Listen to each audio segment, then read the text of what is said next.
అండి ప్రభు యొక్క బలలో మనం చేయవేకనపు పరిశుద్ధ గ్రంథంలో నుంచి కొన్ని మాటలు మనం చదువుకొని దాన్ని ధ్యానం చేసుకొని ఆ విధంగా ఏకమైన విధానంలో బల్లో చేయవేటికై పరిశుద్ధ గ్రంథంలో నుంచి ఒక మాట చదువుతాం. మొదటి కొరింథీయులకు రాసిన పత్రిక 11వ అధ్యాయం 28వ వచనం. మొదటి కొరింథీయులకు రాసిన పత్రిక 11వ అధ్యాయం 28వ వచనం అందరం కలిసి చదువుతాం.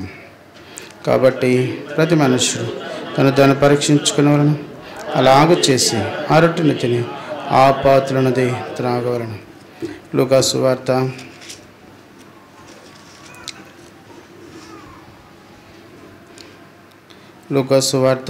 4వ అధ్యాయం 25, 26, 27 కలిసి అవుతాం. లూకా సువార్త 4వ అధ్యాయం 25, 26, 27 వచనాలు కలిసి ఉన్నాయి, కలిసి అవుతాం. ఏలియా దినములయందు 3 నెలలు ఆకాశం మూయబడి దేశమంతటను కరువు సంభవించినప్పుడు ఇశ్రాయేలులో అనేక మంది విధవరాలు ఉండినను. ఏలియా సీదోనులోని సారెపతు అనే ఊరిలో ఉన్న యొక్క విధవరాలు ఎద్దుకే కానీ మరి ఎవరి ఎద్దుకును పంపబడలేదు. మరియు ప్రవక్త అయిన ఎలీషా కాలమందు ఇశ్రాయేలులో అనేక కుష్ఠరోగులు ఉండినను. సిరియా దేశస్థుడైన నయమాను తప్ప మరి ఎవడును మీతో నిత్యముగా చెప్పుచున్నాను. చివరిగా 2వ రాజుల గ్రంథం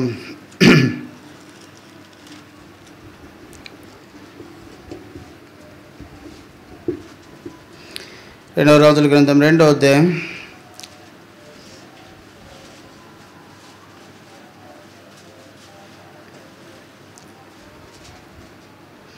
9వ వచనం. 2వ రాజుల గ్రంథం 2వ అధ్యాయం 9వ వచనం అందరూ కలిసి అవుతాం. వారు దాటిపోయిన తరువాత ఏలియా ఎలీషాను చూచి, నేను నీ యొద్ద నుండి తీయబడక మునుపు నీ కొరకు నేను చేయకూడదే దాన్ని నడుగుమని చెప్పగా ఎలీషా, నీకు కలిగిన ఆత్మలో 2 పాళ్ళు నా మీదకి వచ్చినట్లు దయచేయమనను. చదువుకున్న లేఖన భాగం దేవుడు మన కొరకాయ దీవించి మనతో మాట్లాడి చిన్న మాట ప్రాణం చేస్తాం. ప్రేమగల తండ్రి, నమ్మకం గల ప్రమరసారం స్తుతిస్తుంచున్నాం. ప్రభువైన యేసుక్రీస్తు వారి ప్రశస్తమైన నామములో మీ సన్నిధికి వస్తున్నాం. మీ అపారమైన ప్రేమను బట్టి, శాస్త్రమైన ప్రేమను బట్టి మీకు స్తోత్రాలు చెల్లిస్తుంచున్నాం. తిరిగి తండ్రి మరొకసారి మిమ్మల్ని తను ఆరాధించడానికి, కనపరచడానికి నాకు కూడా మీరు ఇచ్చిన కృపకాయ మీకు స్తోత్రాలు చెల్లిస్తుంచున్నాను. మీరెక్కల కింద మీరు కలిగించిన ఆశ్రయం తండ్రి, అంతేకాకుండా మీరు మాత్రమే మీరెక్కల మీద మోసి నడిపించుకొస్తున్న దేవుడవు, దాగు చోటుగా ఉంటున్న దేవుడవు, భద్రపరుస్తున్న దేవుడవు. అందుకొరకే మరొకసారి మిమ్మల్ని ఆరాధిస్తూ గణపరుస్తుంటున్నాను. మీరే నా ఆశ్రయము అని మరొకసారి మిమ్మల్ని ఆరాధిస్తుంటున్నాను. అదే సమయంలో మీకు శరీరానికి రక్తానికి సాదృశ్యంగా ఉన్న బలను బట్టి స్తుతిస్తున్నాను. ఏకంగా చెవేటికే మీరు కృప చూపించండి. మా మనస్సులను తెరచి మీ లేఖనములను గ్రహించినట్లుగా మాకు కావాల్సిన మీ కృప చూపించండి.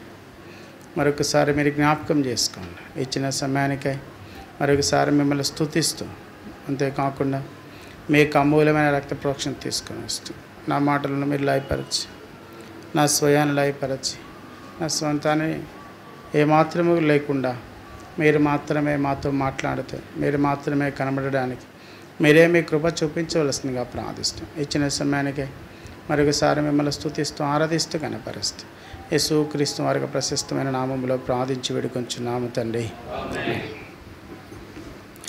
ఈ చదువుకున్న లేఖన భాగములో మనమందరం ఎరిగిన వాక్య భాగములో అయినప్పటికీ బలను సమీపించక మనపు మళ్ళీ మనం పరీక్షించుకోవాల్సిన అవసరత ఎంతైనా ఉంది. కాబట్టి అది మనకి ఇవ్వబడుతూ వచ్చిన ఆజ్ఞ. కాబట్టి ఆ ఆజ్ఞను మనం పాటించుట కొరకాయ మనకు ఇవ్వబడుతూ వచ్చిన భాగములో నుంచి కొన్ని తలంపులు మనం జ్ఞాపకం చేసుకొని మనం ఆ విధంగా ఉండడానికి మరి సరి చేసుకుంటూ యజ్ఞంగా బలలో చేయి వేస్తూ ప్రభు యొక్క మరి అడుగు జాడల్లో మనకి చూపించిన మాదిరిలో మనం నడుచుటికాయ మనము సిద్ధపడతాం. రండి, లూకాసు వార్త 4వ అధ్యాయం 25వ వచనం. ఏలియా దినముల యందు 3 నెలల ఆకాశం మూయబడి దేశమందంతటను సంభవించినప్పుడు ఇశ్రాయేలులో అనేక మంది విధవరాలుండినను ఏలియా సీదోనులోని సారేపతు అనే ఊరిలో ఉన్న కానీ పంపబడలేదు. ఇక్కడ మనం ఎంతమందిని చూస్తున్నాము?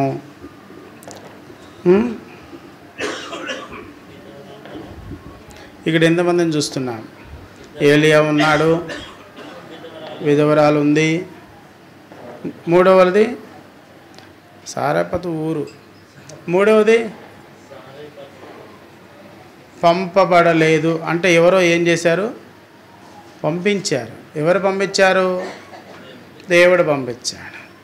ఇక్కడ సారేపతు విధవరాలకి అక్కర అవసరత ఏదుందో దాన్ని తీర్చడానికి ఇక్కడ ఎవరు పంపబడుతున్నారు? ఏలియా పంపబడుతున్నారు. ఏలియా ఏం చేయాలి? ఇప్పుడు అక్కడికి వెళ్ళి 3 సంవత్సరముల 6 నెలలు ఆ దేశంలో ఏమొచ్చింది? కరువు వస్తే అన్ని రోజులు ఆ యొక్క విధవరాలు ఏం చేయబడాలి? అక్కడే ఉంది కదా, పోషించబడాలి. ఎవరి చేత పోషించబడాలి?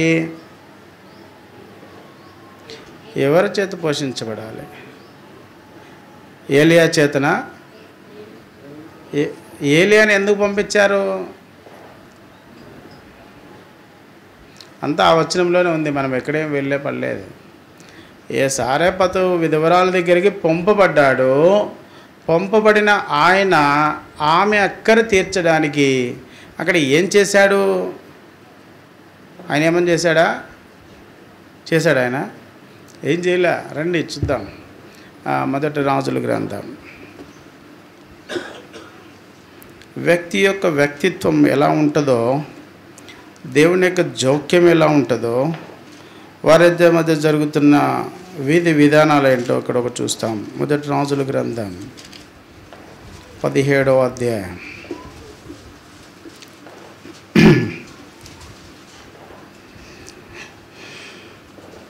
ఎన్నో వచనం చదువుతాం? 8వ వచనం నుంచి చదువుతాం. అక్కడ అంతటి యెహోవా వాక్కు ప్రత్యక్షమై సెలవిచ్చెను, నీవు సీదోను పట్టణ సంబంధమైన సారేపతు అనే ఊరికి పోయి అచ్చట ఉండము. నిన్ను పోషించుటకు అచ్చటనున్న ఒక విధవరాలకి నేను సెలవిచ్చితిని.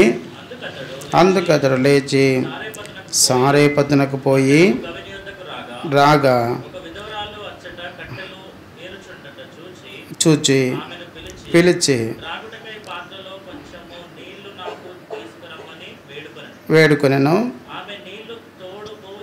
తేబోచుండగా పిలిచి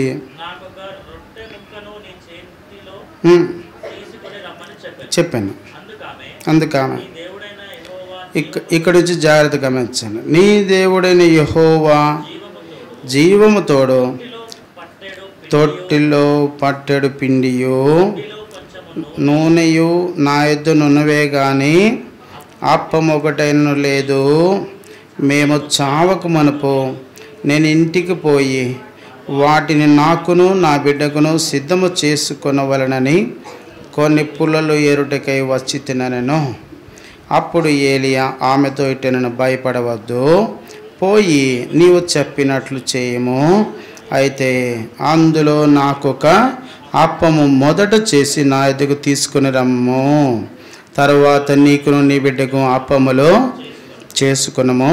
భూమి మీద యెహోవా వర్షము కురిపించు వరకు ఆ తొట్టిలో ఉన్న పిండి తక్కువ కాదు, బొడ్డిలో ఉన్న నేను అని ఇశ్రాయేలు దేవుడైన యెహోవా సెలవిచ్చున్నాడు అనెను.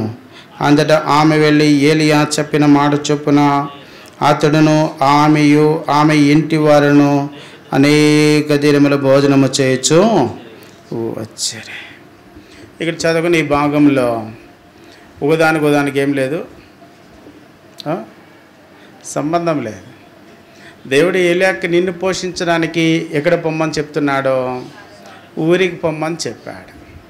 ఆ ఊరికి వెళ్ళిన తర్వాత అక్కడ ఒక విధవరాలు కనపడింది. ఆ విధవరాలు పుల్లలు ఏరుకుంటా ఉంది. అమ్మ నువ్వు వెళ్ళి నాకేం తీసుకురా, మంచినీళ్ళు తీసుకురమ్మన్నాడు. మంచినీళ్ళు తీసుకురమ్మడానికి వెళ్తుంటే అలాగే నాకు ఏం కావాలి, ఒక అప్పం కూడా చేసుకొని రమ్మన్నారు. అప్పుడు ఆమె చెప్పింది, నీకు అప్పం చేయడానికి నా దగ్గర ఏం లేదు, పిండి లేదు, ఉన్నదేదో నేను నా కొడుకు తిని ఏమనుకున్నాము, ఇదే మాకు చివరి భోజనం, ఇదే మాకు ఈరోజు తప్పితే రేపటి నుంచి తినడానికి మా దగ్గర ఏం లేదు, పిండి లేదు, నూనె లేదు అని చెప్పినప్పుడు ఏమన్నాడు, నన్ను దేవుడు నీ దగ్గరికి పోషించబడడానికి నీ దగ్గరికి పొమ్మన్నాడు. నీకున్నా లేకపోయినా నువ్వేం చేయాలి, నన్ను నీ పని అది. నాకెవరు చెప్పారు, ఇది దేవుడు చెప్పాడు. మరి నీకెవరు చెప్పాలి, నేను చెప్పాలి. నీకు కూడా దేవుడు చెబితే దేవుడు నీకే కదా నాకు కూడా చెప్పాడని అనొచ్చు. కానీ ఇక్కడ ఒక్కరికి చెప్పాడు, ఇంకొకరు ఏం చేయాలి, పని చేయాలి. ఆ రొట్టెలు తీసుకొని వస్తాము అని అనుకోవడానికి నా దగ్గర అవకాశం లేదు అనగానే వెంటనే ఏలియా అన్నాడు, పర్లేదులేమ్మా, నువ్వేదో నీ పిండి ఎంత ఉందో, నీ నూనె ఎంత ఉందో, ఎన్ని రొట్టెలు వస్తాయో నాకు తెలియదు, కానీ మొదట మాత్రం నువ్వేం చేయాలి, నాకు తెచ్చి ఇచ్చేసేయి. నువ్వు తర్వాత సంగతి నీ గురించి నేను తర్వాత ఆలోచిస్తా. ఎందుకు అంటే నీకు ఇచ్చే మనసు ఉంటే నాకు కూడా నీకు కూడా ఏం చేయాలనిపిస్తుంది, ఇవ్వాలనిపిస్తుంది. నేను ఇవ్వడానికి నాకు లేదు. నేనే ఇప్పటిదాకా ఎక్కడున్నానండి నీకు. ఎందుకంటే వాగుల్లో నివాసం చేయమంటే రోజు ఉదయం కాకోలమ్మలు ఏం తెస్తున్నాయి, రొట్టె మాంసం, ఉదయం సాయంత్రం తీసుకొని వచ్చి నువ్వే ఒక చోట ఉండేవాడివి. నువ్వేం పెడతావు మాకు ఈ పూట, నీకే తిండి లేదు, నువ్వే ఎవరో పెడితే తినేవాడివి. నువ్వు వచ్చి మా ఇంట్లో ఉన్న దీన్ని కూడా తినేసేస్తే మా పరిస్థితి ఏంటి ఇక్కడ అనగానే ఏలియా అన్నాడు, అలా అనుకోకమ్మా, నువ్వు నీకోసం ఎంతోమంది ఈ ఊరిలో సారేపత్తుల విధవరాలు ఉన్నా సరే నీ దగ్గరకు మాత్రమే నేను పంపబడడంలో ఉద్దేశం ఏంటి అంటే, వారందరినీ కరుణించిన దేవుడు నిన్నేం చేస్తున్నాడు, కరుణిస్తున్నాడు, కనికరిస్తున్నాడు. నీకు ఎంతైతే పిండి ఎంతైతే నూనె ఉందో అది ఎప్పటి వరకు అయిపోదు అంటే, ఎప్పటి వరకు అయిపోదు, కరువు అనే పదం ఇక్కడి నుంచి తొలగిపోయేంత వరకు నీకేం రాదు, ఇంకా కరువు రాదు. మరి నా కుక్కలకే ఎందుకండి ఈ ఆఫరు, మరి మిగతా వాళ్ళకి లేదా అంటే లేదు. నాకేముంది ప్రత్యేకత అంటే దాని గురించి ప్రశ్నించే అవకాశం అక్కడ లేదు. ఏలియాకు చెప్పాడు, ఏలియా వెళ్ళాడు. ఇక్కడ మనం ఏం చూస్తున్నాము అంటే ఈ రొట్టె మాంసం తిన్న ఈ ఏలియాకు ఎవరు తెచ్చిస్తున్నారు, మనుషులు లేరు, తయారు చేసేవాళ్ళు కనపడడం లేదు, తీసుకొని రండి పంపించండి అని చెప్పడానికి అక్కడ ఎవరితో అంటే సంభాషించే మనిషి లేడు. మరి ఎవరితో ఇలా చేస్తున్నారు అంటే దేవుడు ఈ యొక్క ఏలియాకు మధ్య ఉన్న వారధి ఎవరు అని చూస్తే ఇక్కడ వారధి అనే ప్రశ్నకు ఏమాత్రం కూడా ఏం లేదు, ఇక్కడ సమాధానం లేదు. ఎందుకని అంటే దేవుడు చేసే కార్యాన్ని మనము చూడాలి అని మనం అనుకున్న ఆ క్షణంలో మనల్ని ప్రశ్నించుకోవడానికి, మన గురించి చెప్పడానికి ఇక్కడ అవకాశం లేని పరిస్థితులు. ఈమె తన విషయమంతా చెప్పడానికి ఒకవేళ చెప్పినా సరే నువ్వు చెప్పింది వినిపించుకునే పరిస్థితిలో నేను లేను. ఎందుకంటే ఇప్పుడు నిన్ను ఏం చేయాలి, నువ్వు నీ బిడ్డ ఏం చేయబడాలి, పోషించబడాలి అంటే నేను చెప్పింది చేయడం తప్పించి నీకు ఇంకా వేరేది చేయడానికి ఇక్కడ అవకాశము లేదు.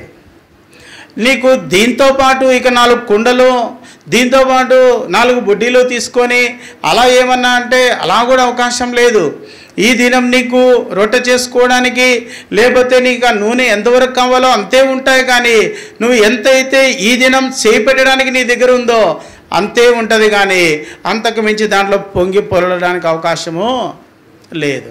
ఎందుకు అంటే నీకు ఉన్న దాంట్లో నుంచి నువ్వు ఖర్చు పెట్టిన తర్వాత తిరిగి దాంట్లోకి ఏమవుతుంది, అది మళ్ళీ తిరిగి నింపబడుతుంది. ఇక్కడ మనకి ఒకేసారి పూర్తిగా కానీ ఉంటే ఇక్కడ ఏం కనపడదు. ఆ యొక్క పిండి పూర్తిగా నిండింది అనుకోండి, కుండంతా బుడ్డంతా నూనె నిండిపోయింది అనుకోండి, ఏం కనపడదు. రేపటి దినమును గురించిన నిరీక్షణ అక్కడ లేదు. రెండవది, ఎవరి మీద ఆధారపడాల్సిన అవసరము లేదు, ఎవరిని అడగాల్సిన అవసరము లేదు. మాకు ఉన్నదాంతో మేము సమృద్ధిగా జీవించగలం, ఇక మాకు వేరే వాళ్ళతో పని లేదు అని చెప్పడానికి ఇక్కడ అవకాశము ఖచ్చితంగా. నీకు రొట్టెకి ఏం కావాలో, నీకు ఎంత నూనె కావాలో అంతవరకు మాత్రమే. ఎప్పటి వరకు ఇస్తానన్నాడు, చదివాం కదా మాట. ఇదంతా అయిపోయేంత వరకు. ఈయన ఎన్ని రొట్టెలు తిన్నాడు, ఈయన ఎన్ని తిన్నాడండి? చిన్న తెచ్చి అమ్మా చాలు, నీకెందుకమ్మా ఈ బాధ? నువ్వు నా కోసం నువ్వేం కష్టపడాల్సిన అవసరం లేదులే అమ్మా, నీదంతా నాకు ఇచ్చి నువ్వు బాధపడాల్సిన అవసరము, నా మీద నీకు నమ్మకం ఉంటే తెచ్చి, లేకపోతే ఏం కాదు తెచ్చేయాల్సిన అవసరం లేదు. కానీ ఇక్కడ మనం గమనించాల్సింది ఏంటంటే, నా మీద నమ్మకం ఉన్నా లేకపోయినా, నీకు తర్వాత రొట్టె ఉన్నా లేకపోయినా, తినడం ఈ రోజుతో చివరైనా, నువ్వు ఏమైనా అనుకో, నాకు మాత్రం ఏం తెచ్చేయాలా? రొట్టె తెచ్చేయాల్సి.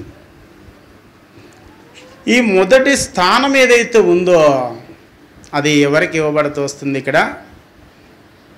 ఇక్కడ చూస్తాం. దేవుడు, ఏలియా ఎవరు? ప్రవక్త లేకపోతే దైవజనుడు. మూడవది ఒక విశ్వాసి అనుకుందాం. ఈ విశ్వాసి దేవుడు ఎవరితో చెప్తున్నాడు? ఇక్కడ ఏలియాతో చెప్తున్నాడు. ఈమె ఎవరికి ఇవ్వాలి? దేవుడికి ఇవ్వాలి. కానీ దేవుడికి ఇవ్వడానికి దేవునికి నరునికి మధ్యలో ఉన్న ఆ వారధి లేకపోతే ఆ నరుడు ఎవరైతే ఉన్నారో, దైవజనుడిగా పిలువబడుతున్న ఏలియా అక్కడ ఉన్నప్పుడు ఆ స్థానాన్ని గుర్తించగలిగిన, అంటే దైవజనుడు మాట వినడానికి ఇష్టపడిన వ్యక్తికి ఏం లేదు. ఇక్కడ ఇంకొక మాట కూడా మనం గమనిస్తే, పుల్లలు ఏరుకున్నామని ఏలియా పలకరించాడా? ఇక్కడ ఆమె ఏలియాని ఇచ్చేస్తుందా? ఏలియానే. ఎందుకని చదువుకున్నాం. ఏలియా ఆమె వద్దకు ఏం చేయబడ్డాడు? పంపబడ్డాడు. మనం జాగ్రత్తగా గమనిస్తాం. మన జీవితంలో దేవుని మీద ఆధారపడడానికి దేవుడు మమ్మల్ని పోషిస్తాడు, పోషించుటకు సమర్థుడైన దేవుడు అని ఎరిగిన ఆ సందర్భంలో ఆమె జీవితంలో జరుగుతూ వస్తున్న పరిణామం ఏమాత్రం కూడా శుభ పరిణామమేనా? అవునా కాదా? అక్కడ అవకాశం లేనిది పరిస్థితులు. ఈ పరిస్థితుల్లో దేవుడు ఎవరిని జ్ఞాపకం చేసుకున్నాడు? ఆ దేశంలో ఎంతోమంది విధవరాండ్రుండినను. ఆ మాట మనం చాలా గుర్తుపెట్టుకోవాలి. ఉన్నప్పటికీ ఎవరిని జ్ఞాపకం చేసుకున్నాడు? సారేపతులోని ఏ విధవరాలనైతే దేవుడు జ్ఞాపకం చేసుకున్నాడు. ఇక్కడ కూడా మన హిమాయత్ నగర్లో ఎంతోమంది ఉన్నను. దేవుడు నిన్ను నన్ను ఏం చేశాడు? మన దగ్గరికి పంపబడిన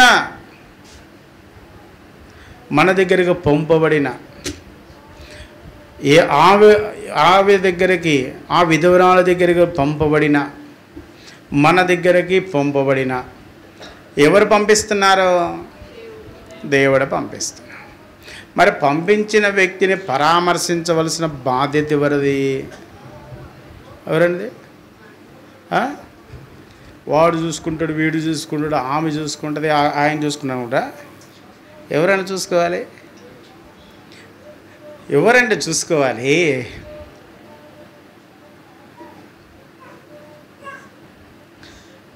ఈమె అక్కర తీర్చబడాలంటే ఈమె ఎవరి అక్కర తీర్చబడాలి? పంపబడిన వ్యక్తి అక్కర. అంతే. ఎవరు పంపబడ్డారనేది మనం తెలుసుకోవాలి. రెండోది, ఇప్పుడు నేను ఇక్కడి నుంచి విస్తరించి వెళ్ళను, ఎందుకంటే ఇది చిన్నప్పటి నుంచి వింటున్నారు. ఎప్పటి నుంచి వింటున్నారు? వినట్లేదు. అది ఎక్కడ పోవడం లేదు, తలలో నుంచి ఎక్కడ పోవటం లేదు, లోపలికి పోవడం లేదు.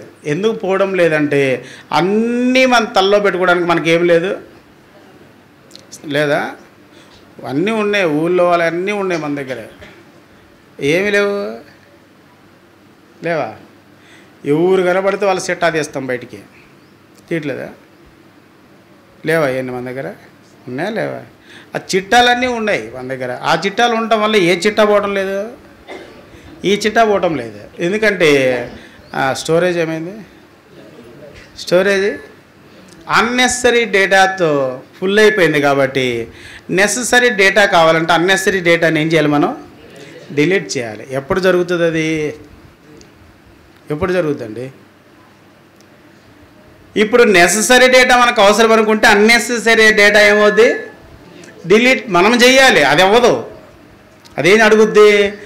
నేను మీ దగ్గర రావడానికి మీ దగ్గర స్టోరేజ్ లేదు కాబట్టి మీరు కొన్ని ఏం చేయాలి? మీరు డిలీట్ చేస్తే నేను మీ దగ్గరికి రాగలను అని చెప్తాను. ఇప్పుడు మనం కూడా ప్రభువును గురించిన డేటా ఏదైతే ఉందో మనము స్టోర్ చేసుకోవాలంటే ఇప్పుడు ఏం చేయాలి? మనం కొన్ని అసలు మనము ఎలిమినేట్ చేస్తే, ముందే స్కిప్ చేస్తే అసలు లోపలికి ఎంటర్ కాకుండా ఉంటుంది. డౌన్లోడ్ చేయకుండా ఉంటే బాగానే ఉంటుంది. మనం డౌన్లోడ్ చేసినందువల్ల దాన్ని చూసి వదిలేస్తే బాగానే ఉంటుంది. ఇప్పుడు యూట్యూబ్లో ఉన్నాయన్నీ మనం చూసి ఏం చేస్తాం? ఒకటి అరా డౌన్లోడ్ చేస్తాం. ఎందుకంటే పద్దాక ఏం ఓపెన్ చేస్తాంలే అని. అట్లా అది ఎప్పుడు స్టోరేజ్ ఉండేదైతే బాగానే ఉండదు.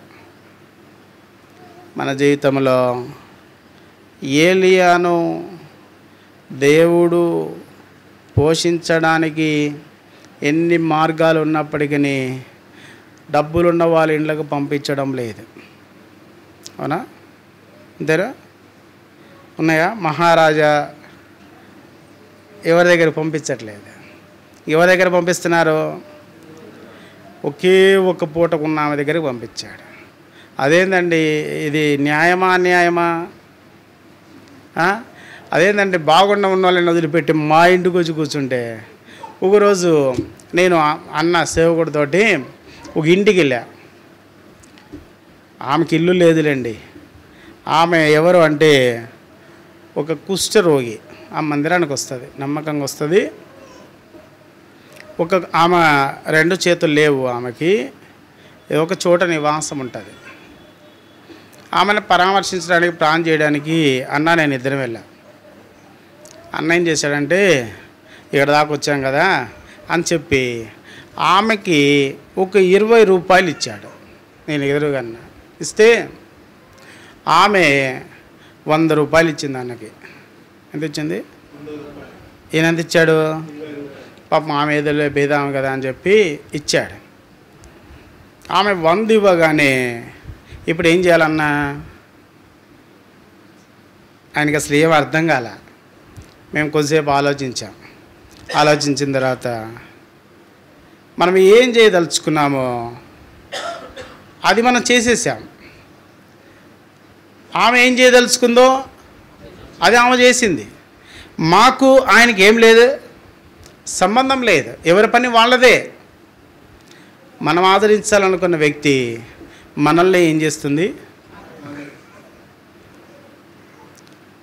అంటే కొంచెం చాలా ఇబ్బందిగా మేము తర్వాత కొంచెం అంటే మా ఇద్దరికి అటు ఉన్న సంబంధం అటు ఎందుకు చెప్తున్నా అంటే మనం ఏం చేయదలుచుకున్నాం అది చేయడానికి మనకేం చేయదలుచుకున్నాను అదే ఇక్కడ మన భాగం ఏంటి అంటే లేని ఆమె దగ్గరికి పోయి నేను ఆమె ద్వారా పోషిస్తానని చెప్పి అక్కడికి పంపిస్తే ఆమెకే లేనప్పుడు నాకేం పెడుతుంది ప్రభు అని అడిగాడు అడగలేదా? అడుగుంటే బాగుండేదంటవా? తెలుసుకొని రావాలండి. తెలుసుకోకుండా మీరు ఇష్టానికి మీరు వస్తే ఏందండి అంటే ఏం చేస్తామండి? మరి పంపించిన ఆయన సంగతికి న్యాయం చేయాలా? ఇక్కడ మనం నేర్చుకోవాల్సిన పాఠం ఏంటంటే మన దగ్గర ఏముందని దేవుడు అడగడం లేదు. ఉన్న దానిలో నుంచి పంపబడిన ఎవరైతే ఉన్నారో ఆ వ్యక్తికి ఉన్న అవసరత ఇక్కడ ఏం కనబడుతుందంటే ఆ వ్యక్తి ఎవరు? దైవజనుడు. ఆ వ్యక్తి ఎవరు? అదే. ఇప్పుడు నీ దగ్గర ఏముందని చెప్పతే తప్పించి ఏం లేదు పోతే పోయింది అడిగింది అది మాకు లేకపోతే ఈ పొట్టికని ఆమె ఒకవేళ ఆ విషయం చెప్పకుండా ఉంటే ఎలా ఉండేది పరిస్థితి? ఆమె చెప్పలేదనుకోండి, ఇంకా ఏం చెబుతాంలే ఆయనకి ఉన్నదే ఇది, ఇంకా చెప్పినా ఆయన మాత్రం ఆయనే మన దగ్గరికి వచ్చి నాకు రొట్టె తెచ్చివ్వంటే నా గురించి ఆయనకి చెప్పినా కూడా ఏం చేస్తాడు? ఏం చేయలేడు. కాబట్టి ఎందుకులేండి ఆయనకి మన విషయాలు అని ఒకవేళ ఆమె అనుకుంటే ఏం జరుగుద్ది అక్కడ? ఏం జరుగుతుంది? ఏం జరుగుతుంది చెప్పండి? ఇంకా ఆ రొట్టెతోట ఇంకా వదిలేస్తారా విషయాలన్నీ?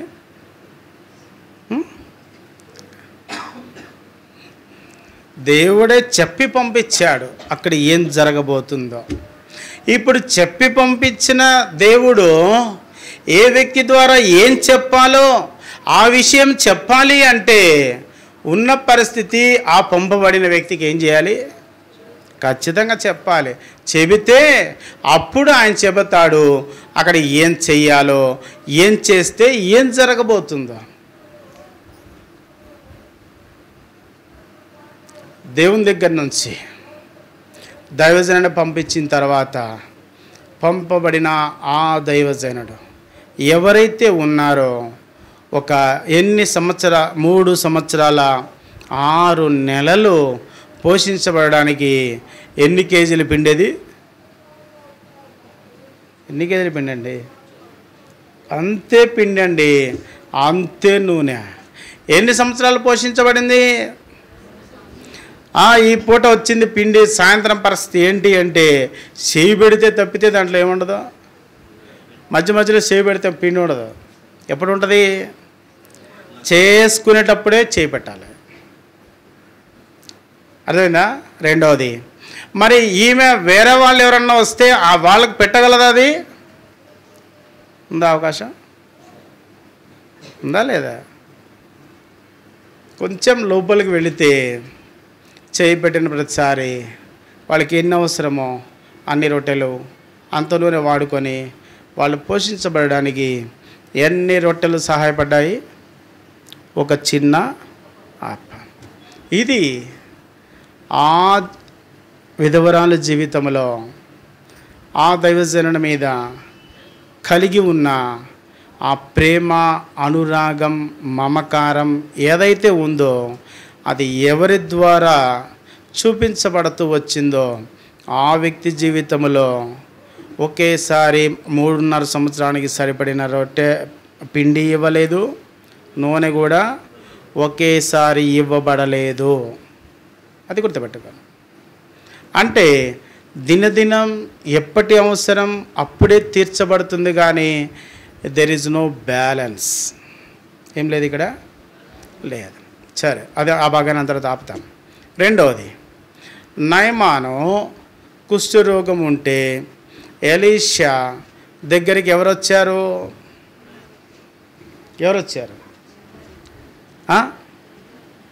చెప్పండి. నయమాను వచ్చినప్పుడు ఎంతోమంది కుష్ఠరోగులు ఉన్నారు, కానీ ఎంతమంది? ఈ నయమాను మాత్రమే ఏమయ్యాడు? స్వస్థపరచబడ్డాడు. ఈ ఎలీషాకి ఈ ఏలియాకి ఉన్న సంబంధం ఏంటి? వీళ్ళిద్దరు బంధువులా? కాదు. ఎవరు వాళ్ళిద్దరు? ఎవరు? ప్రవక్తలు. అంతే. ఈ ఎలీషా ప్రవక్తకి ఏలియా ఏమవుతాడు? వీళ్ళిద్దరు గురు శిష్యు. వీళ్ళిద్దరు ఎవరు? గురు శిష్యులు. అంటే ఈ గురువుకి ఏముందో, ఈ శిష్యునికి ఏముందో, వారిద్దరి మధ్య ఉండే సంబంధం ఏంటో మనం తెలుసుకోవాలి అంటే వీళ్ళిద్దరూ ఒక్కొక్కరి దగ్గరికే పంపించబడ్డారు. ఎంతమంది దగ్గర పంపించబడ్డారు? అంటే అలానే ఇంకా వేరే వాళ్ళకి వేరే వేరే పనులు చేశారు, వేరే వేరే కార్యాలు చేశారు, చనిపోయిన వాళ్ళు కూడా బతికిచ్చారు. అయినప్పటికీ వీరిద్దరి మధ్య ఉండే సంబంధాన్ని మనం ఒకసారి జ్ఞాపకం చేసుకుంటే, ఎలీషా నేను దగ్గర నుంచి వెళ్ళిపోతున్నాను, నీకేం కావాలి అంటే, నీకు ఏదైతే ఆత్మ ఉందో అది నాకేం కావాలి? అదేం కావాలి? ఇప్పుడు ఏలియాకున్న ఆత్మను ఎవరిచ్చారు? ఏలియాకు దేవుడిచ్చాడు. ఎలీషా కూడా ఎవరు ఇస్తారు? దేవుడే ఇస్తాడు. మరి ఎలీషా ఎవరిని అడుగుతున్నాడు? దేవుడిని అడగాలి. ఆయనకేందో ఇచ్చావు, నువ్వు ఇచ్చిన ఆత్మ ఏదో ఇచ్చినావు, కానీ నాకు కూడా. ఇప్పుడు ఆయన దగ్గర చూసింది ఏం చూశాడు? ఆత్మ ఉందని చూశాడు. ఇప్పుడు ఎలీషా ఏం కావాలని కోరుకుంటున్నాడు? నీకు కలిగిన ఆత్మలో ఇప్పుడు నీకు కలిగిందంటే నాకు ఈమెను అడిగాను, కానీ నీకు ఇచ్చిన దేవుడిని నేను కూడా అడుగుతాను. నువ్వేమైనా పెద్ద దేవుని దగ్గర ఇది నాకు మాత్రం చేత కదా, నాకు మాత్రం వాక్యం చెప్పని చేత కదా, నాకు మాత్రం పాట పాడడం చేత కదా, నాకు మాత్రం ఏం చేత కాదని నేను నీ దగ్గర ఉన్నా. ఇప్పుడు నాకు కూడా అనొచ్చు, నేను నిన్నెందుకు అడగాల, నేనే అడుగుతా దేవుడిని అన్నాడా? శిష్యరికం చేయని వాడు ఎవడు అనలేడు. ఎందుకని? శిష్యరికం చేస్తేనే గురువు గురించి గురువే ఇట్టాడు అంటే శిష్యుడు ఏం కావాలి? ఇంతకంటే ఇంతకు మించి. అందుకే ప్రభువుకి ఎంతమంది ఉన్నారు శిష్యులు? గురువులు ఎంతమంది? ప్రభువే.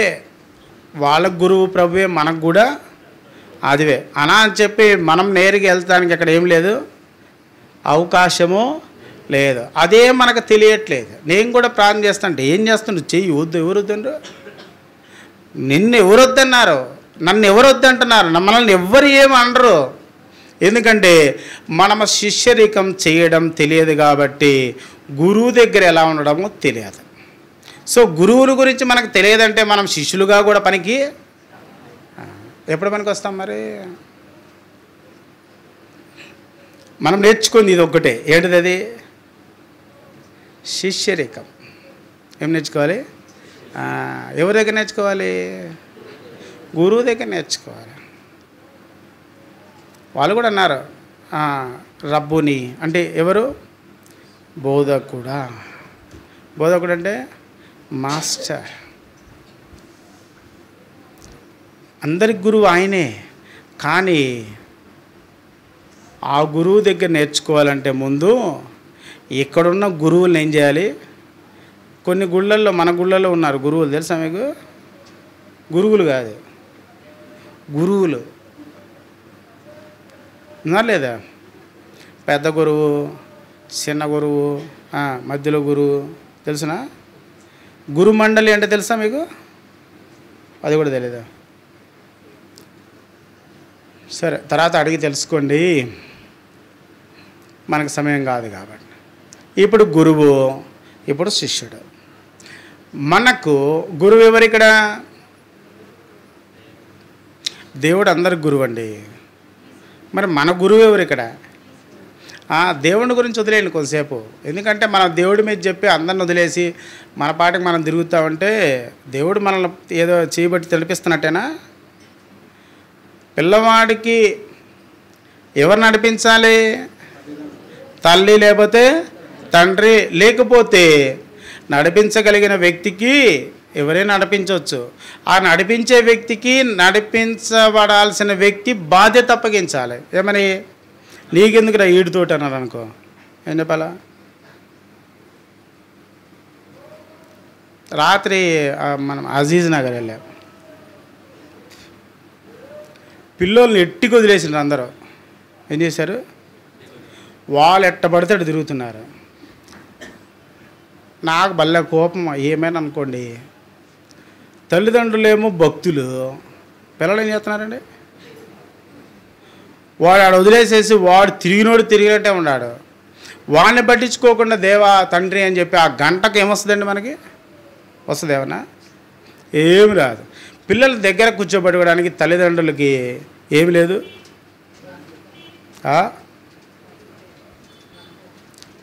పోనీ వాళ్ళందరినీ కూర్చోబెట్టడానికి ఎవరికన్నా అప్పచెప్పారా? కూర్చోబెట్టుకునే వాళ్ళు లేడు. ఎందుకని? దేవుడి గుడికి అందరూ పెద్దలే. దేవుడి గుడికి అందరూ తెలిసిన సంగతి మీకు తెలియదు అనుకుంటా. దేవుడి గుడికి అందరూ, ఇంకా ఏ పెద్దకి చెబుతామంటే మనం వాళ్ళని కూర్చోబెట్టమని చెబుతామా? నేను పోదామనిపిస్తుంది, కానీ నాకు నేనేం తమాయించుకోవాల్సి వస్తుందండి.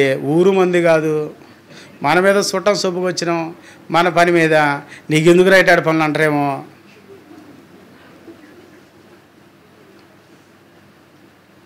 చాలా వరకు తమాయించుకున్నాను. ఎందుకంటే దేవుని బిడ్డలమైన మనం మన పిల్లల గురించి కాదు, అందరి పిల్లల గురించి కూడా మనకు ధ్యాస ఉండాలి. అప్పుడే మన పిల్లలు మనుగడ వేరుగా ఉంటుంది. వాడి పిల్లోడు వాడు అంతేనండి అంటే అలా ఉండకూడదు అని చెప్పడానికి మనం చెప్పినందువల్ల ఏం తప్పు లేదు. అదే గురువు చేసే పని. ఎవరు చేసే పని? గురువు. అదే బడిలో మీ టీచర్లు ఉంటారు కదండి, వాళ్ళు ఏమంటారు? అంతే కదా, గురువు ఆచార్య అదేనది. ఆ గురువు చేసే పని అరే మీ అమ్మ మీ నాన్న చూసుకుని నిన్ను అని చెప్పాడు ఎటుకు వదిలేస్తారా? వదిలేరు. జ్ఞాపకం పెట్టుకోవాలి. మనము మన పిల్లలు బాగుపడాలనుకుంటే అందరి పిల్లల్ని మనం ఏం చేయాలి? చూసుకోవాలి. ఇదే మన మందిరం నేర్చుకునేది, ఇంక వేరేది ఏం నేర్చుకోం. మన పిల్లలు పనికి రాకుండా పోతానంటే దానికి కారణం మనం ఎవరి పిల్లల్ని పట్టించుకోవట్లేదు అని దాని అర్థం. తెలుసునా? తెలియదు అనుకుంటా. ఎందుకంటే మనకి ఇంకా అంత దూరం వాళ్ళ అందరు చిన్న బుడబుడ పిల్లలు కాబట్టి తెలియడం లేదు. జాగ్రత్తగా ఉండాల్సిందంటే ఈ గురువు ఈ శిష్యుడు ఈ ఇద్దరు కూడా ఎవరు? దైవజనులే. ఇద్దరు దైవజనులే. కానీ పెద్ద ఆయన దగ్గర చిన్న ఆయన ఏం నేర్చుకుంటున్నాడు? శిష్యరికం నేర్చుకుంటున్నాడు. గురువు పెట్టేటోడు శిష్యుడు కూడా అలాంటి వాడు కావాలని కోరుకున్న ఈ శిష్యుడు ఎట్టాటోడు అంటే, నువ్వు ఒక పని చేస్తే నేను ఎన్ని పనులు చేయాలా? 2 పనులు చేయాలి. ఇలాంటి శిష్యుడు కావాలి. నాకు ఇంతేనండి వచ్చేదానికి శిష్యుడు అవసరం లేదు. ఎవరు కావాలి? నీకు నేర్చుకున్న దాంట్లో నేను ఏం చేయాలి? 2 అంతలు. రండి మొదటి వచనం, అదే 2వ రాజుల గ్రంథం 2వ అధ్యాయం మొదటి వచనం. గురువు లేకపోతే దైవజనుడు ఎలా ఉంటారు, మనం ఎలా ఉండాలి? రండి. యెహోవా సుడిగాలి చేత ఏలియాను ఆకాశమునకు ఆరోహణము చేయింపబోవు కాలమున ఎలీషాను కూడి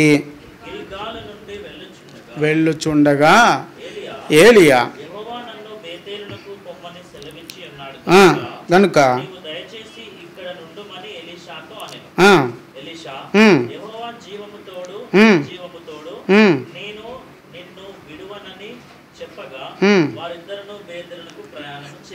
ఇక్కడ వీళ్ళిద్దరూ ఏలియా ఎవరు తీసుకోపోవాలనుకున్నారంట?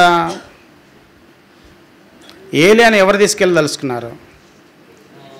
దేవుడండి. అదేగా చదివాము, యెహోవా ఏలియాను ఆకాశమునకు ఆరోహణము. ఎవరు చేయింపబోతున్నారు ఆరోహణము? ఏలియా వెళ్ళిపోతున్నాడా? ఇక్కడ మీకు గమనించండి, పంపబోచున్నాడు. ఆరోహణము అంటే ఈయనకై ఈయన ఏం చేయడు. ఈయనకి ఎవరు సపోర్ట్ ఉన్నారు ఇప్పుడు? అంటే ఇప్పుడు గురువు, అందుకే అక్కడ ఆ మాట ఎందుకు నేను గురువు అని అన్నా అంటే, కింద చదవండి ఒక 3వ వచనంలో.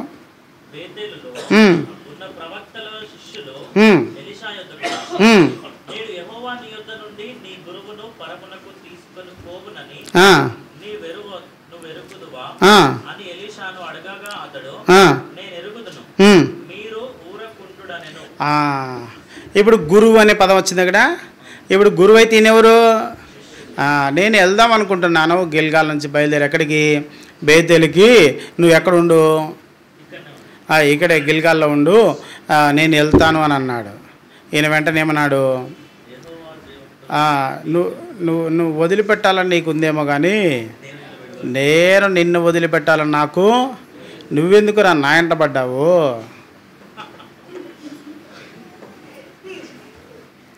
నన్ను పోనీయొచ్చు కదా అంటే, యాడికి నువ్వు పోయేది? దేవుడు నేను ఎక్కడ తీసుకోదలుచుకున్నాడు? పైకి తీసుకెళ్ళదలుచుకున్నాడు. ఇప్పుడు నువ్వు పోతా నన్ను ఎట్టికి వదిలేసి నువ్వు గిలగాల్లో ఉండు అని ఏడు వదిలిపెట్టిపోతే నన్ను ఊడు పట్టించుకుంటాడా? పట్టించుకుంటారా? నన్ను ఊడు పట్టించుకోడు. కాబట్టి నువ్వు ఆడుంటే నేను కూడా ఏం చేస్తాను? అక్కడే ఉంటాను. యెహోవా ఏమన్నాడు? యెహోవా జీవము తోడు, నీ జీవము తోడు, నేను నిన్ను. ఈ పదము ఎప్పుడు ఎవరితో వాడతాం మనము? ఎప్పుడు ఎవరితో వాడము? ఎవరు రాణించడం అన్నట్లా అట్టంటే ఊరుకుంటాడండి. యాడికి రా నువ్వు పొద్దుగులా ఎండపడని చెప్పి చెప్పకుండా వెళ్ళిపోతారు. ఇంకా చెబితే ఏం చేస్తారు? ఎండపడతారు. అందుకని చెప్పకుండా ఎలీషా చెప్తున్నాడు. ఎలీషా వెళ్ళేది ఊర్లకు కాదు, ఎక్కడికి?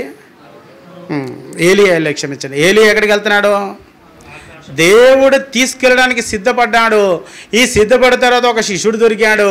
ఈ శిష్యుడికి ఈయన నా ఎంట ఉంటాడా లేకపోతే చెప్పిన పని చేస్తాడా? ఇప్పుడు చెప్పిన పని చేయడానికి ఎలీషా సిద్ధపడుతున్నాడా? నువ్వు చెబితే నేను చేయని, నీ ఎంట తప్పితే నేను ఉండనంటున్నాడా? ఇప్పుడు చెప్పండి, చెప్పిన మాట ఏంటం మనం నేర్చుకున్నామా? లేదు నువ్వు వస్తేనే నేను ఎంట వెళ్తానంటే నేర్చుకున్నామా? ఏం నేర్చుకున్నాడు? సరేనా నన్ను ఏం చెప్తే చేస్తానంటాం కానీ లేదులే నన్ను అట్లా కష్టం లేనా నా పోదామని చెప్పి తీసుకెళ్ళగలవు. అది ఈ శిష్యుడికి గురువుని గురించి చాలా చక్కగా తెలుసు. కానీ ఈ ఒక బ్యాచ్ ఉంది ఇక్కడ. ఏం బ్యాచ్? ఎక్కేసే బ్యాచ్ ఒకటి ఉంది. ఏం బ్యాచ్ అండి? ఎక్కేసి ఏదో మీ గురువు పోతున్నట్టుగా ఏమన్నారు? చదవండి అండి 3వ వచనం. శిష్యులు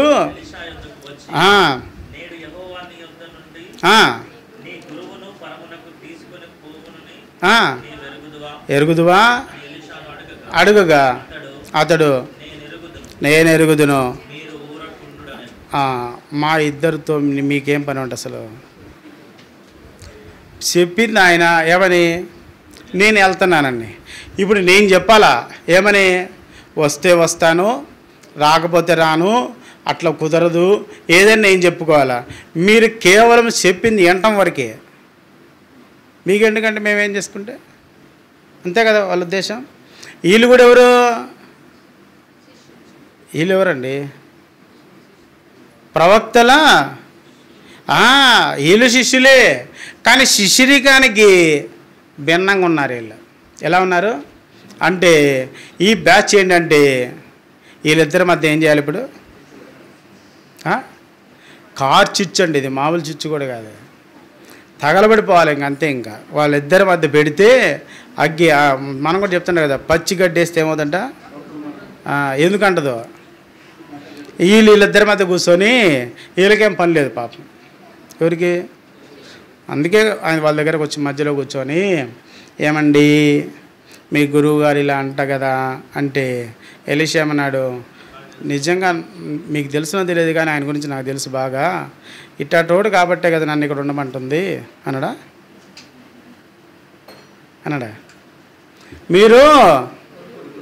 మీకు విషయాలు తెలియదు.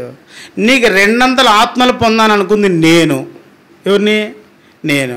నీకేం తెలుసు ఆత్మ గురించి? ఇది తెలుసా తెలియదా? అంటే ఈ గురువు దగ్గర ఏముందో శిష్యుడు నేర్చుకోవడానికి ప్రయత్నం చేసిన ఆ సమయం గుర్తుపెట్టుకుంటాం. మన జీవితం మనం గుర్తుపెట్టుకోవాల్సింది ఒకటి, పరమునకు పోవడానికి. ఎక్కడికి? ఈయన కూడా ఎక్కడ పోదాం అనుకున్నాడు? అక్కడికే. కానీ వెళ్ళేటప్పుడు ఆ బాధ్యతను ఎవరికి అప్పచెప్పాలనుకున్నాడు? శిష్యునికి, అంటే గురువు. అందుకే ఇక్కడ అడిగాడు, నేను వెళ్ళబోయే సమయం అయింది కాబట్టి నేను వెళ్ళే ముందు ఇప్పటి వరకు నువ్వు నా దగ్గర ఏం చూసావో అది చెప్పి నీకు ఏం కావాలో నాకు చెబితే అది నేను ఇచ్చేసి వెళ్ళిపోతా. నేను వెళ్ళిన తర్వాత నా తర్వాత నువ్వు శిష్యుడిగా ఉన్న నువ్వు ఏం చేయాలి? ఇప్పుడు ఏం చేయాలండి? గురువుగా మారాలి. గురువుగా మారాలంటే గురువు దగ్గర ఏం చేయాలి? చెప్పింది అంటాం కాదు, చెప్పుడు మాటలు అంటాం కాదు. అది రెండింటి తేడా తెలిసినా తెలియదా? చెప్పుడు మాటలకి చెప్పిన మాటలకి చాలా తేడా ఉంటుంది. మనం చెప్పుడు మాటలు అట్టా ఇట్టా అంటే వింటమే కానీ అది ఎట్లుంటుందో తెలియదు.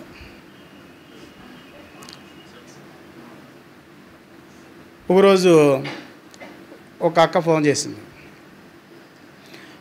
మా గురించి ఇలా చెప్పారా నీకని అడిగింది. ఏమడిగింది? అది వాస్తవమే. అదేంటిది? ఇది వాస్తవమే. నష్టము కూడా జరిగింది. కానీ ఇప్పుడు అవి నన్ను అడగడం ఉద్దేశం ఏంటంటే నీకు కూడా తెలిసిందా అని అడిగింది.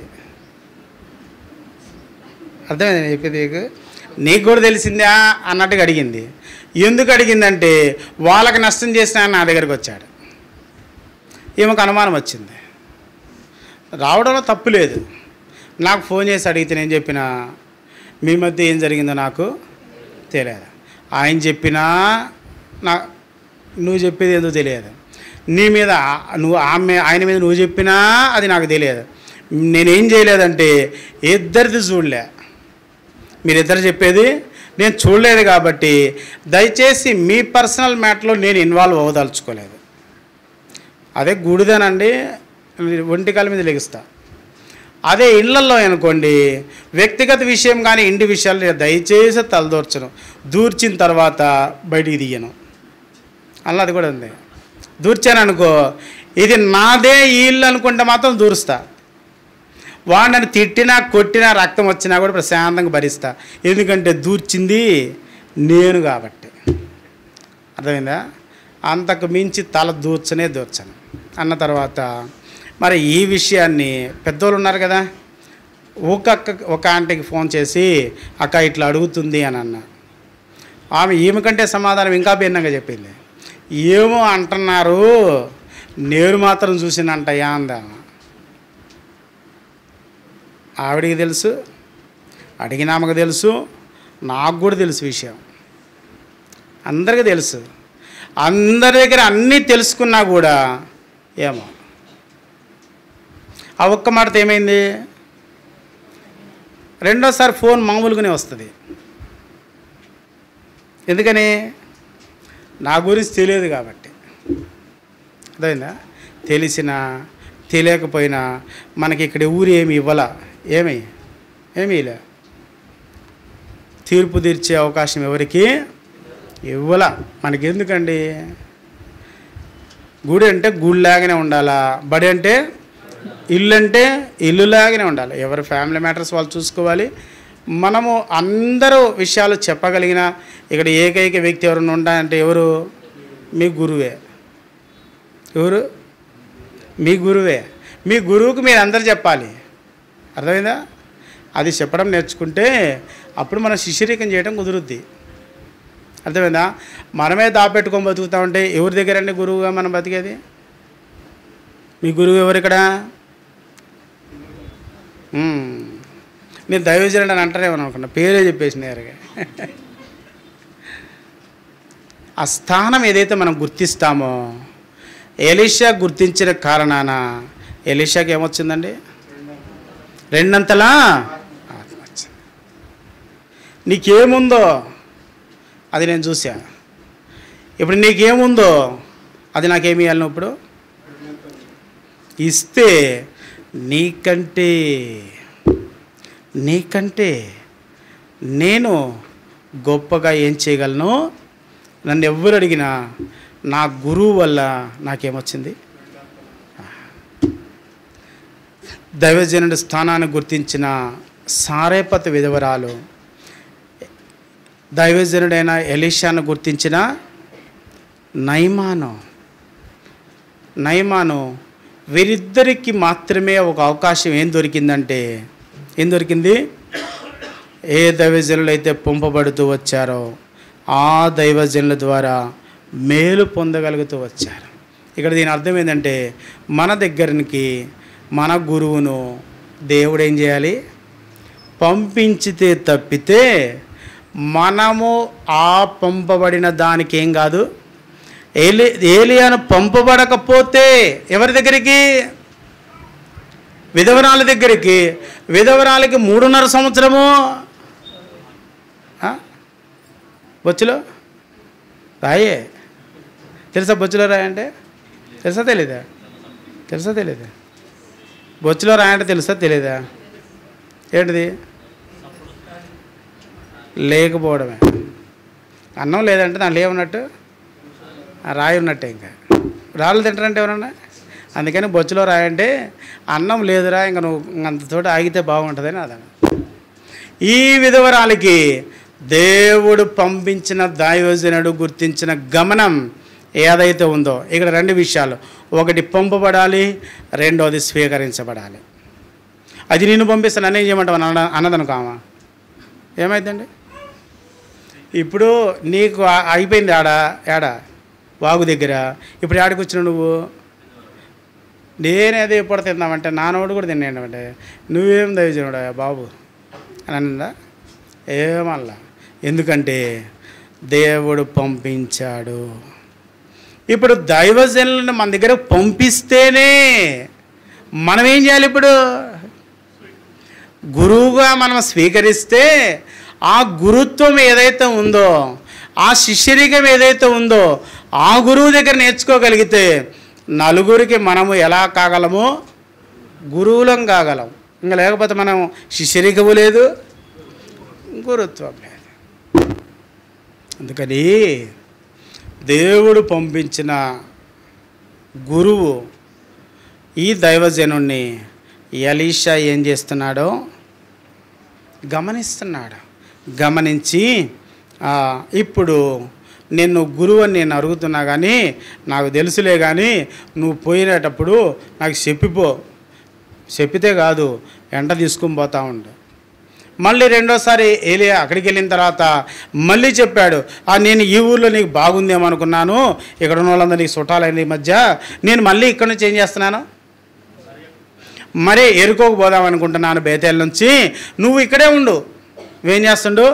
నీకు ఈడ బాగానే ఉంది కదా, అందరు చుట్టాలు ఉండరు నీకు, అన్నీ బాగానే ఉండు, వేడే ఉండు, నేను మళ్ళీ పోతానంటే మళ్ళీ ఏమన్నాడు ఎలీషా? యెహోవా జీవముతోడు నీ జీవముతోడు నేను నిన్ను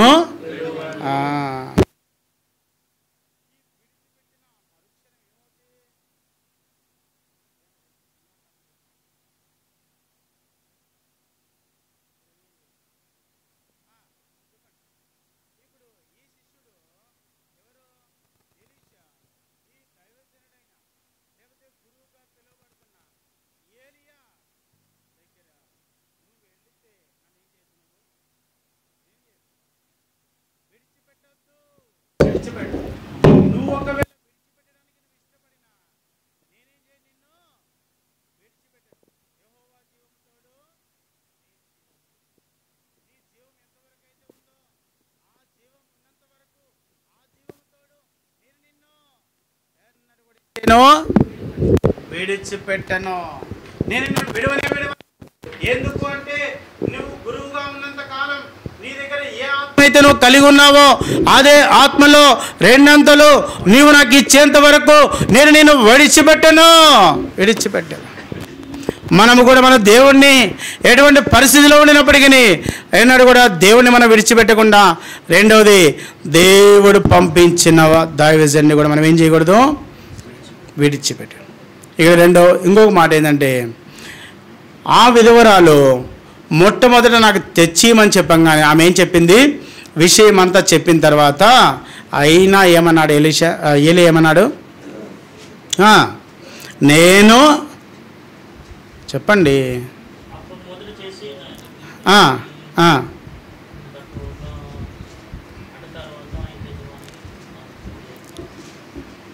ఏంటండి మీరు? నేను చెప్పింది చేయమనేది ఉందా లేదా? మీ బైబిల్లో లేదా? చదవండి మరి. మొదటి రాజులు 17వ అధ్యాయం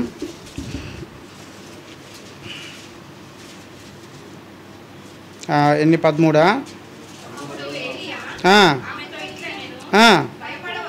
భయపడవద్దు.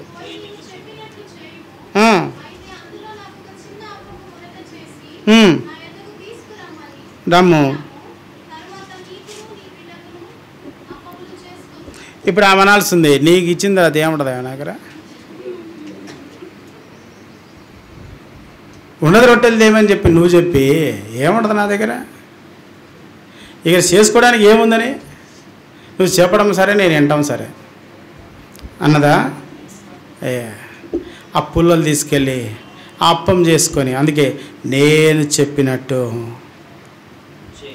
ప్రభువు చెప్పినట్టు చేయడం, ప్రభు పంపబడిన వ్యక్తి చెప్పినట్టు చేయడం, రెండు గమనించండి. ఆ చిన్న పిల్లవాడు ఎన్ని రొట్టెలు? 5 రొట్టెలు 2 చేపలు తీసుకొని మీకు ఇస్తే మీరు తినేస్తారు కాబట్టి నేను ఎవరికి ఇస్తాను? నేరుగా యేసు ప్రభుకి ఇస్తాను. ఆయన ఇక్కడే ఉన్నాడు కదా. ఎక్కడున్నాడు? ఇక్కడే ఉండు. మీరేదో ఆకలితో ఉండటండి, మంచి పొద్దుగులు నా చుట్టూ తిరుగుతున్నాడు. రొట్టెలు ఎవరి దగ్గర ఉండేవాడు రొట్టెలు? నా దగ్గర ఉన్నాయని చెప్పి పొద్దు నా దగ్గర తిరుగుతున్నారు. మీరు నన్నే తీసుకెళ్ళండి. ఎక్కడికి? నేను ఇస్తా అక్కడ. ఎవరికి? అంటే నమ్మకం అన్నట్టు, నమ్మకం అన్నట్టు. అంటే దేవుడి మీద నమ్మకం ఉందా? అంటే పంపించి అడిగిన వాళ్ళ మీద లేదా? ఎవరి మీద లేదా నమ్మకం? అడిగిన వాళ్ళ మీద లేదా? ఉందా? ఉంది. ఈ రొట్టెలు ఇస్తే ఎవరికి ఇస్తాడు? యేసు ప్రభుకి ఇస్తాడు. ఎంతమందిని పోషిస్తాడు? ఎంతమందినైనా పోషించగలడు. ఏం చేస్తాడు? ఈ రొట్టె ఎవరి చేతిలో పెట్టాలి? యేసు ప్రభు చేతిలో పెట్టడానికి ఎవరు తీసుకెళ్ళారు? శిష్యులే తీసుకెళ్ళారు. ఏంటిది? ఎదురుగా ఎవరున్నారు? వీళ్ళు మంచోళ్ళు కాదండి. వీళ్ళు దొరికిన కాడికి వాటేసుకొని, మొన్న కూడా చూసిన 12 గంపలు ఎత్తుకున్నారు వీళ్ళు. ఎవరు? వీళ్ళు మిగిలితే ఎత్తుకునే పని వాళ్ళది. ఎవరిది?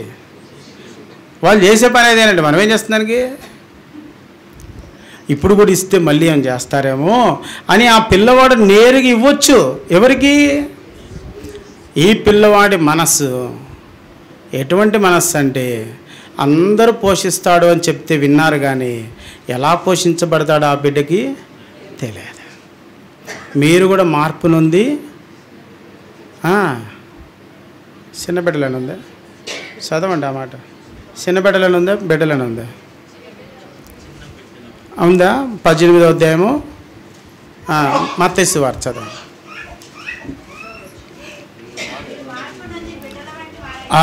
మీరు మార్పు నుండి బిడ్డలు వంటి వారైతేనే చదవమ్మా.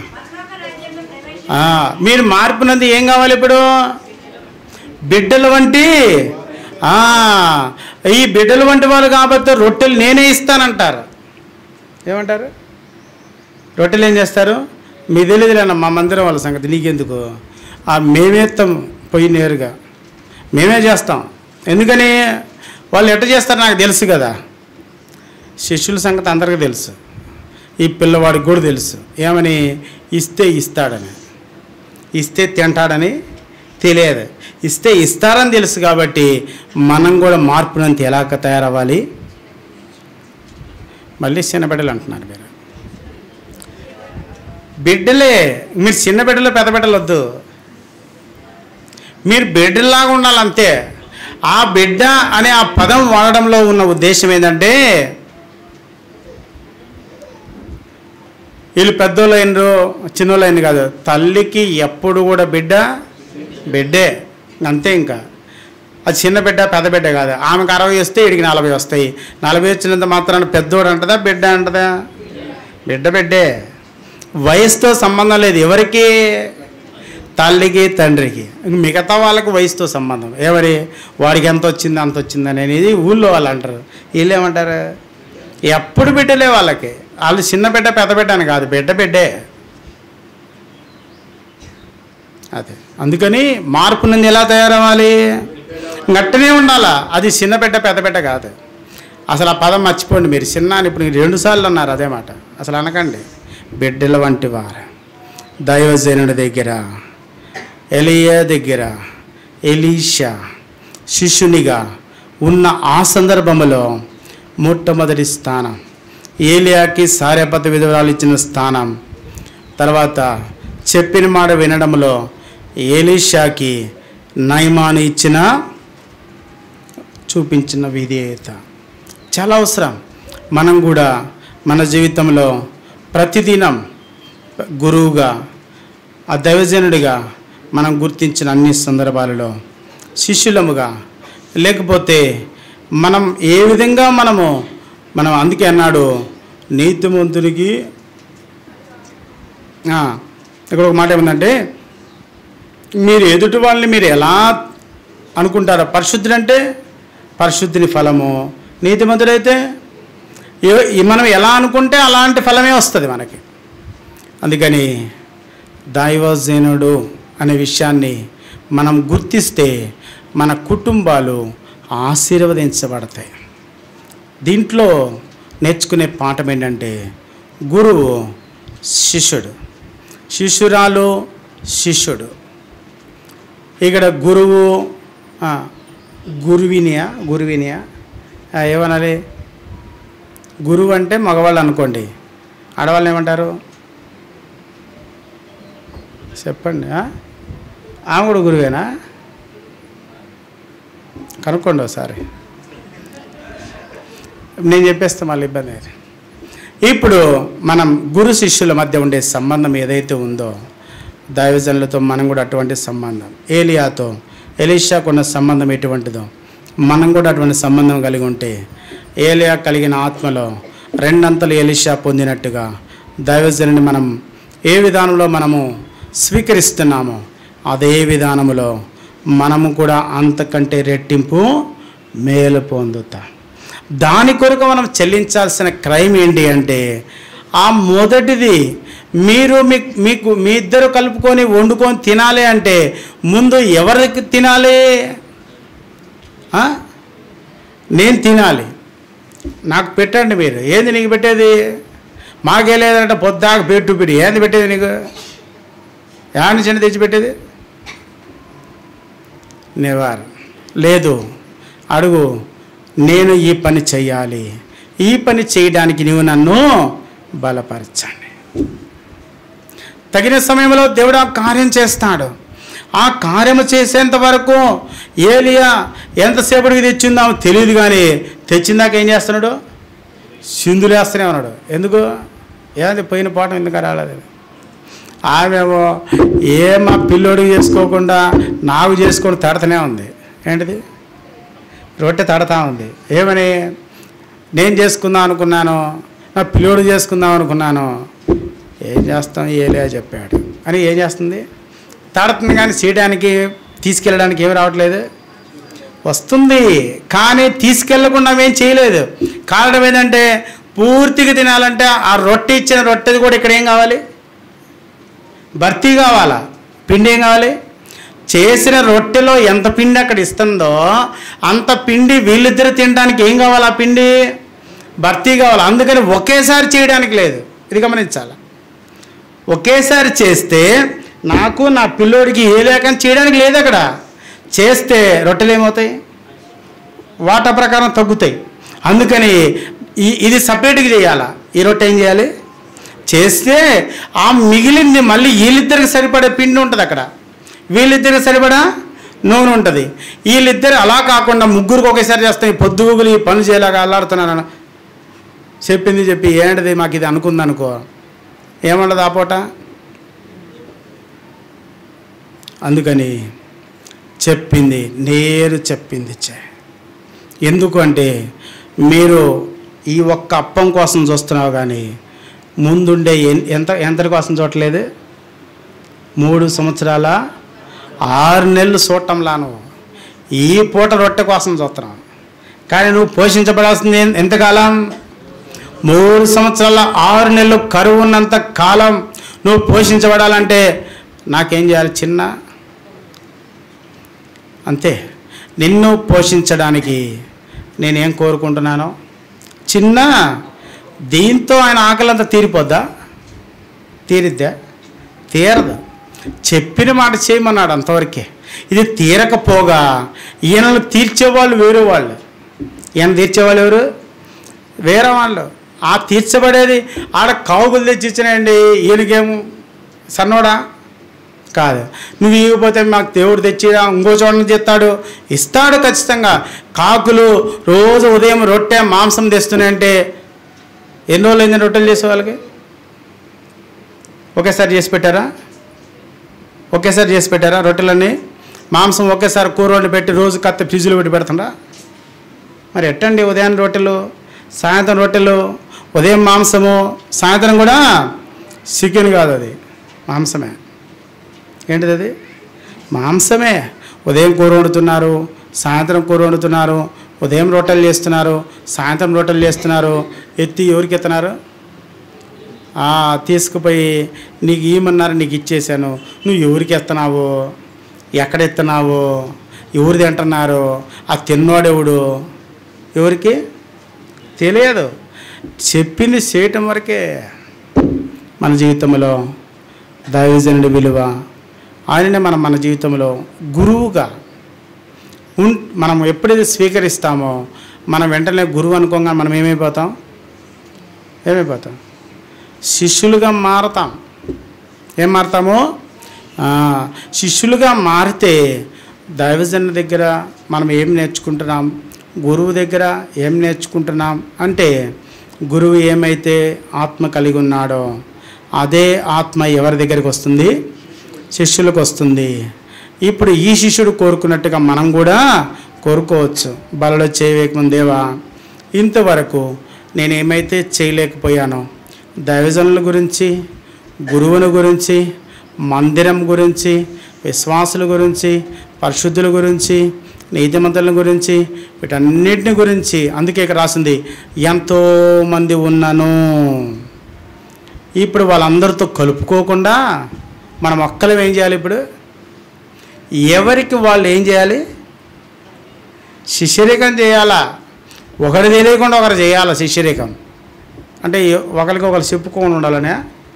అది కాదు. అక్కడ దైవజనుడిగా మన మనసులో ఏ విధంగా మనం తీర్మానిస్తున్నామో అదే మనస్సును మనం కలిగి ఉంటే మనకి ఎన్నంతల ఆత్మను పొందగలం? ఈ 2 అంతల ఆత్మ ఏం చూపిస్తుంది అంటే, మన జీవితంలో నేర్చుకున్నది ఏదైతే ఉందో, ఇవ్వబడింది ఏదైతే ఉందో అది మన జీవితంలో కార్యం చేస్తూ అంతకంటే గొప్ప కార్యములు చేయడానికి దేవుడు మనల్ని వినియోగించుకోవాలి, ఉపయోగించుకోవాలి అంటే ఖచ్చితంగా మనం ఏం చేయాలి? గురువు దగ్గర శిష్యరికం చేయాలి. దైవజనుడే గురువు. దైవజనుడిని మనము గుర్తించే విధానం మనం నేర్చుకుంటే మన స్థానం ఏంటో మనకు అర్థమవుద్ది.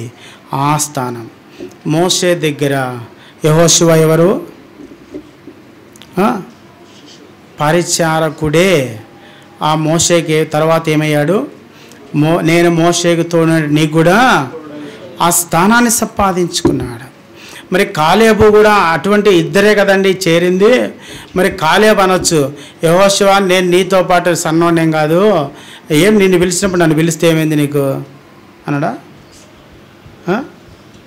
నాకెందుకయ్యా అని చెప్పంటే, యెహోషువనే కాలేబుని ఏం చేశాడండి?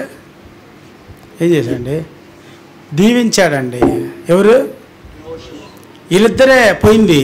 వీళ్ళిద్దరిలో కూడా దైవజనుడు యెహోషువను గుర్తించిన కాలేబుకి ఏం అవసరమో గుర్తించిన యెహోషువ. పోయింది ఇద్దరే. ఇద్దరిలో కూడా ఒకళ్ళే దైవజనుడు. మనం కూడా మన జీవితంలో ఏది వాస్తవం, ఏది అవాస్తవం, ఏది దేవుడు పంపిస్తున్నాడు, ఎవరిని పంపిస్తున్నాడు, ఎలా పంపిస్తున్నాడు, పంపించబడిన వ్యక్తిని మనం ఎలా స్వీకరిస్తున్నాం, ఎలా శిష్యరికం చేస్తున్నాం, ఎలా చెప్పిన మాట వింటున్నాం, ఎలా మనం లోబడుతున్నాం, ఎలా దేవునికి లోబడుతున్నాం, ఎలా దైవజనులకు లోబడుతున్నాం, ఎలా సంఘానికి లోబడుతున్నాం, ఎలా పెద్దలకు లోబడుతున్నాం, ఎలా మనం చెప్పిన మాటకి మనం లోబడుతున్నామో మనల్ని మనం అన్ని విషయాల్లో దేవుని దగ్గర ఎలీషా ఏలియాల వలె, వారి దగ్గర ఉన్న నయమాను సారేపతు వలె, అంతేకాకుండా ఏలియా ఎలీషాల వలె ఇద్దరు వేరే, ఇద్దరు కలిసి, ఇద్దరి ద్వారా. అర్థమైందా? వీళ్ళిద్దరు వేరే కానీ వీళ్ళిద్దరు కలిసి ఒక ప్రయాణం చేశారు. వీరు చేసిన ప్రయాణంలో జరిగిన సంఘటనలు కూడా మనం చూసాం. అందుకొరకాయ మనము ఏ విధంగా దైవజనులను చూస్తున్నాం, సంఘాన్ని ఏ విధంగా చూస్తున్నాం, దేవుడిని ఏ విధంగా చూస్తున్నాం. మనము కాళిదాసు కవిత్వం కొంత, అందులో నా పైత్యం కొంతని మనది ఏమి యాడ్ చేయొద్దు దేంట్లో. ఏంది? కాళిదాసు కవిత్వం కొంత, అందులో నా పైత్యం కొంత అని చెప్పి ఏమి యాడ్ చేసి ఏం చేయదు. చెప్పింది యథాతథంగానే అనుసరిస్తే, అర్థం కాకపోతే అడుగుదాం, మళ్ళీ అడిగి తెలుసుకుందాం, తప్పేముంది. కానీ మన స్థానంలో మనం కొనసాగాలి. మనకి ఇచ్చిన దానికంటే రెండంతలు మనం పొందాలి అంటే పొందిన ఆత్మ ఎటువంటిదో మనము ఎరగాలి. నిన్న నేడు ఏకరీతిగా ఉన్న దేవుడు రేపు కూడా అలాగే ఉంటాడు. కాబట్టి ఆ దినం ఏలియాతో ఉన్న దేవుడే ఈ దినం మనతో కూడా ఉన్నాడు. ఎలీషాతో ఉన్న దేవుడే మనతో ఉన్నాడు. సారేపత విధవరాలను పోషించిన దేవుడే మనల్ని పోషిస్తున్నాడు. ఆ అనారోగ్యం, ఆ కుష్ఠరోగం పోగొట్టుకున్న నయమాను వలె మనకు కూడా సర్వం నూతనంగా చేయబడుతూ వస్తున్న పరిస్థితులు అయినప్పటికీ మన స్థానాలు మనం ఏం చేయలేకపోతున్నాము, ఎరగలేకపోతున్నాం. పాటలు పాడడం పెద్ద విద్య ఏముందండి, వాక్యం చెప్పడం విషయం ఏముంది, దేంట్లో ఏం లేవు. మనకిచ్చిన స్థానం, రాత్రి కూడా పూర్ణచంద్రనామలు చెప్తూ వచ్చాను. మన స్థానాల్ని మనం గుర్తించినంత కాలం సంఘం అంటే ఏందో మనం గుర్తించలేం. సంఘం అంటే ఏందో గుర్తించాలంటే మన స్థానాల్ని మనము గుర్తు చేసి అందరికంటే గొప్పవాడు కావాల్సినవాడు అందరికంటే ఎలా ఉండాలి, అంత తక్కువగా మనం తగ్గించుకుంటే, ఎంత తక్కువ తలదూరిస్తే దేంట్లో అందరి విషయాల్లో అంత నెమ్మదిగా, అంత ప్రశాంతంగా ఉండగలం. వీటన్నిటికీ నేర్చుకోవాలంటే మనం ఎవరి దగ్గరికి వెళ్ళాలి? దైవజనుడు, లేకపోతే గురువు అని ఎందుకు అనుకున్నామంటే, మనం శిష్యులుగా ఉండాలంటే మనం ఏమనుకోవాలి? అనుకోవాలి. ఇప్పుడు దైవజనుడు అనుకుంటే మనం ఎలా ఉండాలి? దైవజనుడి దగ్గర ఫాదర్ తర్వాత బ్రదర్ ఉంటాడు ఒక ఆయన ట్రైనింగ్లో, తెలుసా మీకు? ఆర్సీఎంలో ట్రైనీ ఫాదర్ని బ్రదర్ అంటారు. ఏమంటారు తెలుసా తెలియదా? ఫాదర్ ఏమో అసలు ఆ చర్చిలో ఫాదర్ ఉంటే, ట్రైనీ ఫాదర్ని ఏమంటాడు? బ్రదర్ అంటారు. ఈయన ఫాదర్ అంటారు. అప్పుడే ఈ బ్రదర్ కాస్త ఫాదర్ కావడానికి ఈ బ్రదర్కి అన్నీ తెలుసుకోవాలని చెప్పి హీఈస్ ట్రైనీ పాస్టర్. ఆయనేమో పాస్టరు, ఈయనేమో పాస్టర్నేమో ఫాదర్ అంటారు. ట్రైనీ పాస్టర్ని ఏమంటారంటే బ్రదర్ అంటారు. ఏమంటారు? ఈ బ్రదర్ ఫాదర్ కావాలంటే ఈ బ్రదర్కి, ఈ ఫాదర్ కింద మళ్ళీ ఇంకో బ్రదర్ రావాలి. అదేనా? అర్థమవుతుందా? ట్రైనింగ్ అయిపోయింది, చదువుకోవటం అయిపోయింది, ఇదంతా థియరీ అయిపోయింది. ఇప్పుడు దేంట్లో పోయాలా? ప్రాక్టికల్లో. మన జీవితం అంతా ప్రాక్టికల్లో ఉంటే, చదువుకోవటం మడతేసి తల కింద పెట్టుకుంటే ఏమవుతుందండి? 4 అధ్యాయాలు చదువుతామే, దీని కింద పెడుతుంది, ఏమవుతుంది మనకి? వస్తుంది అన్న. దాన్ని ఏం చేయాలి? మనము అన్వయించుకోవాలి, దాన్ని మనము అనుభవించాలి. అనుభవపూర్వకంగా దాన్ని ఏమంటామంటే మనము ల్యాబ్, అది ఏమంటారు? ప్రాక్టికల్ అంటే తెలుగులేంది? థియరీ ఏమో చదువుకుంటాము, దాన్ని ఏం చేయాలంటే అనుభవపూర్వకంగా గురువుగా, శిష్యునిగా, విశ్వాసులముగా మన స్థానాన్ని మనం ఎరుగుతూ దైవజనులతో వారి యొక్క పరామర్శలో అన్ని విషయాల్లో పరామర్శించండి. నేను చెబుతున్నాను, చిన్నటి దగ్గర నుంచి పెద్దది వరకు అన్ని పనులు చేశాను నేను. అన్ని పనులు అంటే దైవజనులకి ఎన్ని పనులు చేస్తారో అన్ని పనులు చేశాం. అన్ని బట్టలు ఉతకడం దగ్గర నుంచి వాళ్ళకి వీలైనంత వరకు అన్ని కాళ్ళు కడగడంతో సహా, తుడవడంతో సహా, ఊతడంతో సహా. వాళ్ళ స్థానం అది. దానికి మనం ఏం చేస్తామో, మనం ఆ స్థానానికి పోవాలంటే ఎప్పుడు పడుతుంది? వస్తుంది ఎప్పుడో. ఫస్ట్ మొట్టమొదట నేను పరిచయం చేయడానికి ఒక గంగిరెడ్డి అని ఒక ఆయన కడప నుంచి వస్తుంటే ఆయన తీసుకొని రావడానికి మందిరానికి తీసుకురావాలంటే సేవకుడు నా భుజమే చేయేశాడు. అప్పుడు నా వయసు 16 సంవత్సరాలు.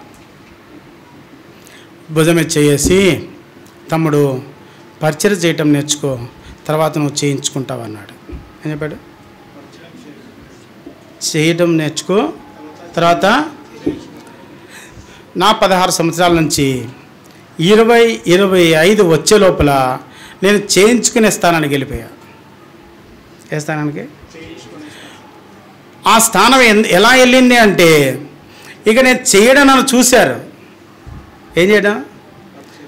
నేను 16 సంవత్సరాలప్పుడు నేను మారమనసు పొందితే 18 నుంచి 20 సంవత్సరాలప్పుడు నేను పరిచర్య ఆరంభించాను. ఏం చేశాను?